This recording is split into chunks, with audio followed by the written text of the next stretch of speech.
Assalamualaikum warahmatullahi wabarakatuh. Salam sejahtera bagi kita semua. Yang terhormat Ibu Rince Muryonika, SPMSI, selaku dosen pengampu mata kuliah Kebijakan Keuangan, serta rekan-rekan sekalian. Perkenalkan, kami dari kelompok 6 yang beranggotakan saya sendiri Puja Lestari dan teman saya Febrian Hutagalung dan Nur Dwi Aulia Putri. Pada kesempatan ini, kami akan membahas materi mengenai teori pembangunan dan strategi pemerataan. Ketimbangan ekonomi merupakan salah satu tantangan besar dalam pembangunan. Distribusi pendapatan yang tidak merata dapat menimbulkan berbagai permasalahan sosial, seperti kemiskinan dan kriminalitas. Dalam konteks kehutanan, ketimbangan ini juga terjadi dalam pemanfaatan sumber daya hutan. Oleh karena itu, penting bagi kita untuk memahami konsep-konsep seperti koefisien Gini, kurva Lorenz, dan teori-teori yang lainnya yang menjadi dasar dalam mengkaji strategi kita, yaitu strategi pemerataan dalam pembangunan. Untuk itu, mari kita mulai pembahasannya. Pada slide pertama ini, kita akan membahas konsep neraca pembangunan nasional.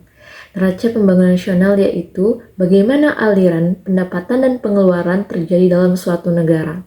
Konsep ini penting untuk memahami bagaimana ekonomi nasional bekerja dan bagaimana keseimbangan pembangunan dapat tercapai. Pertama, kita lihat aliran masuknya terlebih dahulu. Aliran masuknya yaitu sumber pendapatan yang diterima oleh berbagai unit dalam perekonomian. Adapun berbagai unit tersebut yaitu ada unit negara, di mana unit negara menerima pajak, kemudian dia menerima pajak dari rumah tangga dan perusahaan. Kemudian unit rumah tangga menerima penghasilan dari perusahaan tersebut. Unit perusahaan menerima pendapatan dari belanja pemerintah, investasi, dan konsumsi rumah tangga. Kemudian sektor luar negeri. Nah, sektor luar negeri menerima pendapatan dari ekspor yang dilakukan oleh suatu negara. Kemudian aliran keluar. Selanjutnya kita melihat aliran keluar, yaitu bagaimana uang sumber daya dikeluarkan oleh setiap unit ekonomi. Adapun setiap unit tersebut yaitu ada unit negara. Unit negara mengeluarkan belanja pemerintah untuk pembangunan dan menyisihkan sebagian untuk tabungan negara. Unit rumah tangga mengeluarkan pajak, konsumsi, dan menabung. Kemudian unit perusahaan membayar penghasilan kepada pekerja, membayar biaya impor, serta menyisihkan untuk tabungan perusahaan. Kemudian sektor luar negeri mengeluarkan uang untuk membeli barang dari negara kita dalam bentuk impor dan memiliki tabungan luar negeri. Nah, misalnya ketika pemerintah membangun jalan, itu adalah bagian dari belanja pemerintah. Ketika masyarakat membeli barang, itu bagian dari konsumsi, dan saat perusahaan menyimpan sebagian keuntungannya, itu menjadi tabungan perusahaan. Jadi, neraca pembangunan nasional menunjukkan bagaimana uang dan sumber daya bergerak dalam ekonomi suatu negara. Jika aliran masuk lebih besar dari aliran keluar, maka surplus, dan ini baik untuk pertumbuhan ekonomi. Namun, jika aliran keluar lebih besar, maka bisa terjadi defisit yang perlu diatasi dengan kebijakan ekonomi yang tepat. Dalam konteks pembangunan dan pemerataan, keseimbangan antara aliran masuk dan aliran keluar ini sangat penting agar ekonomi tumbuh dapat menciptakan ketimbangan sosial. Oke, slide selanjutnya yaitu tentang teori pendapatan nasional. Teori pendapatan nasional yaitu merupakan indikator penting dalam mengukur aktivitas ekonomi suatu negara. Pendapatan nasional digunakan untuk mengetahui seberapa besar kesejahteraan ekonomi suatu negara dan bagaimana pertumbuhan ekonominya dari waktu ke waktu. Ada beberapa konsep dalam pendapatan nasional yang perlu kita pahami, yaitu yang pertama pendapatan domestik bruto (PDB), kemudian pendapatan nasional bruto (PNB), dan pendapatan nasional neto atau PNN. Mari kita bahas satu persatu. Yang pertama pendapatan domestik bruto atau PDB. Pendapatan nasional bruto atau PDB yaitu jumlah total barang dan jasa yang diperlukan atau yang dihasilkan dalam satu tahun di suatu negara. PDB atau Gross Domestic Product adalah ukuran total produksi barang dan jasa dalam suatu negara dalam periode tertentu, biasanya dalam periode 1 tahun. PDB mencakup produksi yang dilakukan oleh warga negara maupun perusahaan asing yang beroperasi di dalam negeri. Semakin tinggi PDB, maka semakin besar ukuran ekonomi negara tersebut.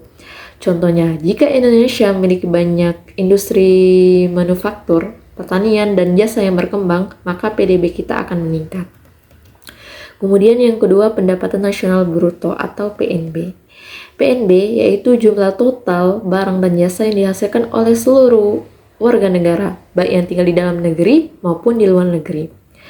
PNB atau Gross National Product adalah ukuran total produksi barang dan jasa yang dihasilkan oleh warga negara suatu negara, baik yang tinggal di dalam negeri maupun di luar negeri.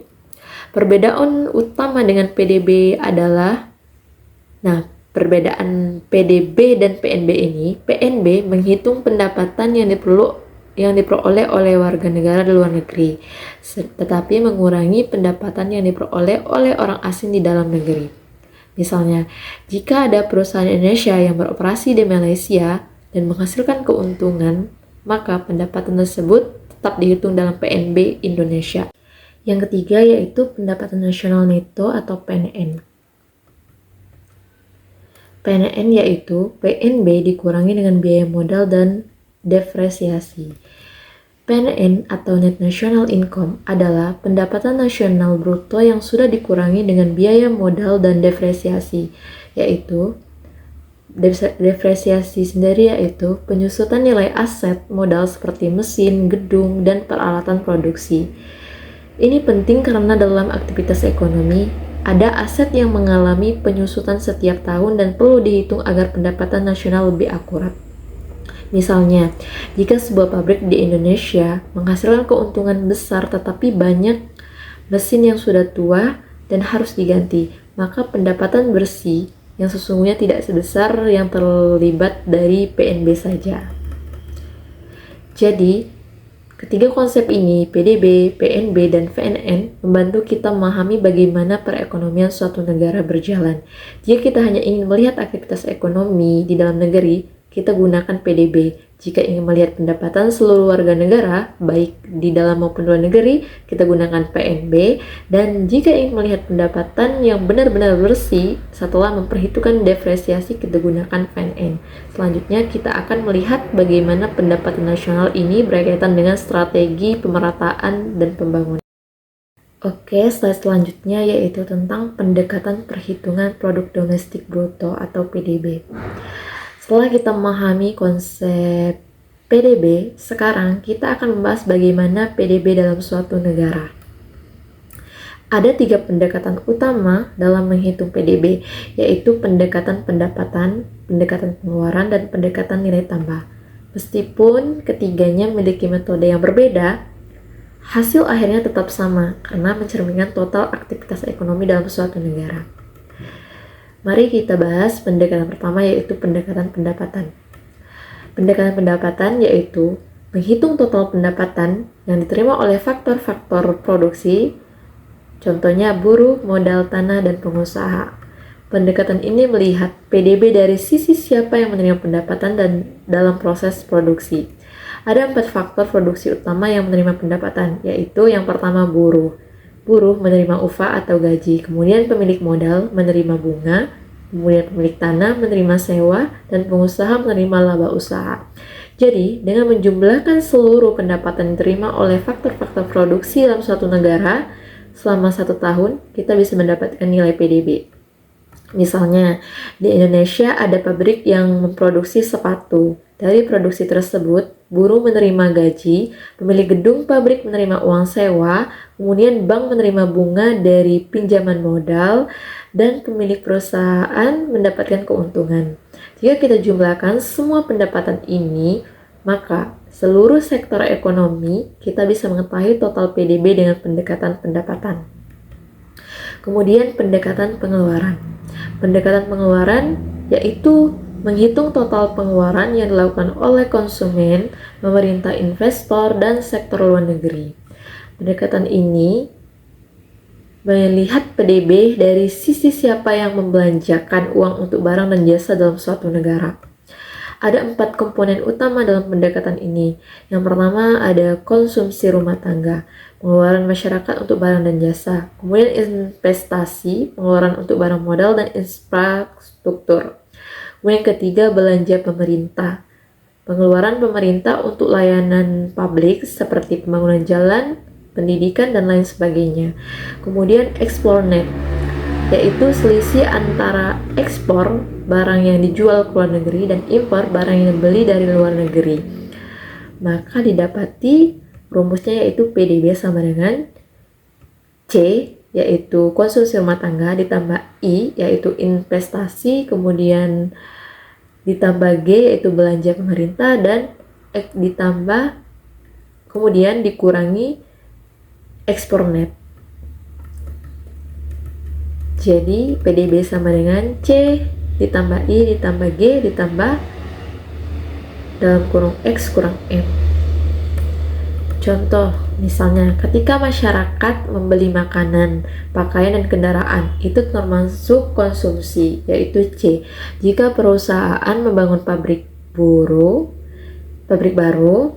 itu adalah investasi atau I. Ketika pemerintah membangun jembatan atau membayar pegawai negeri, itu adalah belanja pemerintah, yaitu G. Jika Indonesia mengekspor kelapa sawit ke luar negeri, tetapi juga mengimpor mobil dari Jepang, maka perbedaan antara ekspor dan impor yaitu X kurang M dihitung dalam PDB.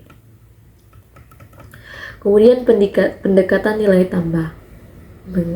Pendekatan nilai tambah yaitu menghitung total nilai tambah yang dihasilkan oleh setiap sektor ekonomi dalam suatu negara.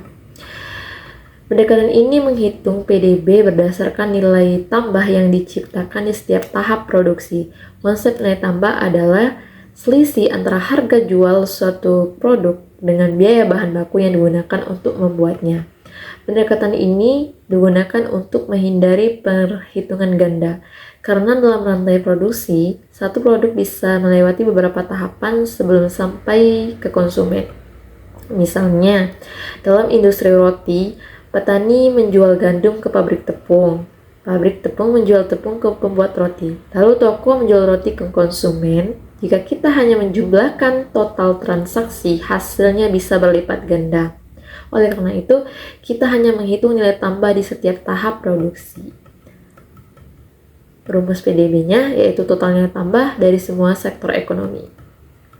Nah, ketiga pendekatan ini, teman-teman, sebenarnya memberikan hasil yang sama, hanya sudut pandangnya yang berbeda. Jika pendekatan pendapatan melihat siapa yang menerima pendapatan, pendekatan pengeluaran melihat siapa yang membelanjakan uang, sedangkan pendekatan nilai tambah melihat proses produksinya. Pendekatan ini sangat penting dalam menganalisis pertumbuhan ekonomi dan menentukan kebijakan pembangunan suatu negara. Dalam selanjutnya, kita akan melihat bagaimana strategi pemerataan pembangunan dapat diterapkan dalam konteks ini. Kemudian, materi selanjutnya akan dijelaskan oleh teman saya. Perkenalkan, nama saya Nur Dwi Aulia Putri dengan NIM D1D022005. Untuk materi selanjutnya yaitu konsep nilai tambah dalam perhitungan PDB. Perhitungan PDB di Indonesia dilakukan dengan pendekatan nilai tambah atau added value. Konsep added value berbeda dengan perhitungan total nilai luaran kotor atau gross output. Berikut contoh perhitungan PDB dengan pendekatan nilai tambah dengan ilustrasi perhitungan PDB pada produk furniture kayu. Yang pertama itu tahap penebangan pohon, lalu output kayu bulat untuk nilai tambahnya 100 US dollar. Selanjutnya penggergajian, outputnya kayu gergajian di nilai tambah 50 US dollar. Pembuatan furniture nilai tambah $150. Nilai PDB furniture sebesar $300 diperoleh dari penjumlahan nilai pada setiap tahap kegiatan. Selanjutnya ada pendapatan daerah. Pendapatan daerah merupakan soal total pendapatan yang diperoleh oleh suatu daerah yang terdiri dari pendapatan asli daerah atau PAD ditambah dengan dana pertimbangan dan sumber lain yang sah. Sebagaimana diatur dalam Undang-Undang Nomor 33 Tahun 2004 tentang perimbangan keuangan antar pemerintah pusat dan pemerintah daerah. Berikut uraian pengertian beberapa istilah terkait pendapatan daerah yang sebenarnya berbeda, namun dalam praktiknya sering tertukar atau dipertukarkan antara lain, yaitu PDRB atau nilai PDB untuk suatu daerah yang menggambarkan tingkat kesejahteraan. Selanjutnya ada PCI, pendapatan per kapita suatu daerah dihitung dengan membagi PDRB dengan jumlah penduduk. Selanjutnya itu ada PAD, pendapatan asli daerah menggambarkan tingkat kemandirian pemerintah daerah dalam menghasilkan pendapatan. Yang terakhir ada PD, total pendapatan yang diperoleh pemerintah daerah, PAD plus dana perimbangan plus sumber lain tercermin dalam APBD. Selanjutnya ada pendekatan Purchasing Power Parity atau PPP.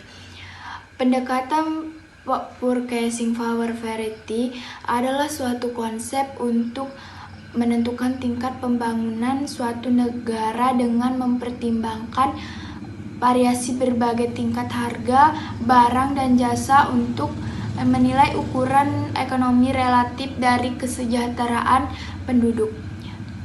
Pendekatan Purchasing Power Parity dibagi menjadi dua. Yang pertama konversi langsung, menghitung PCI dengan mengkonversi nilai